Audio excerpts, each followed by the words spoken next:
I'm going to start off with the release of names from this morning from a victim that was located. Michelle Marie Carey-Charba has been identified as the victim that was located yesterday at 4 o'clock. Fatality? It is a fatality. We're down to 9 persons missing that we've identified as missing, where we can articulate with some definitive reason that they are missing at this time.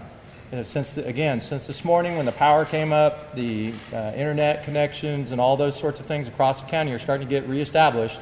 We're finding people, we're reconnecting people, and that's happening as it should. We had a lot of questions this morning on how much area has been searched and coverage.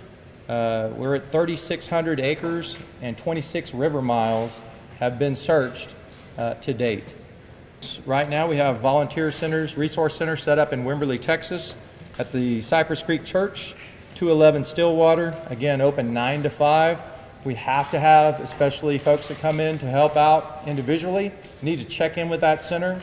That way we can keep track of who's coming and who's going. We don't want anybody to get hurt. We also line up people who need help with people who want to help. If you just show up and go door to door, you're going to be disappointed, I think. If people aren't there, they're not ready to receive you. Whereas the VRC, the Volunteer Reception Center, can make those connections and make them right. We have one set up in San Marcos at the San Marcos Fish Hatchery Plaza Center. That's at the 206 CM Allen Parkway. It's just a few miles from here.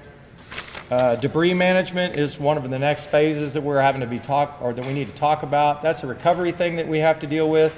Part of the debris, as you can imagine, most of you have been on site out there, especially in Wimberley area, moving up along the river. It's massive. It's going to take years to figure this out. And I don't mean to figure out how to do it. We know how to do it. It's going to take years to fix it. It is a massive undertaking. The roads, just to deal with the type of infrastructure in that small town, for example, is going to be incredible to figure out how to move that amount of debris and get it from one place to another and get the disposal underway.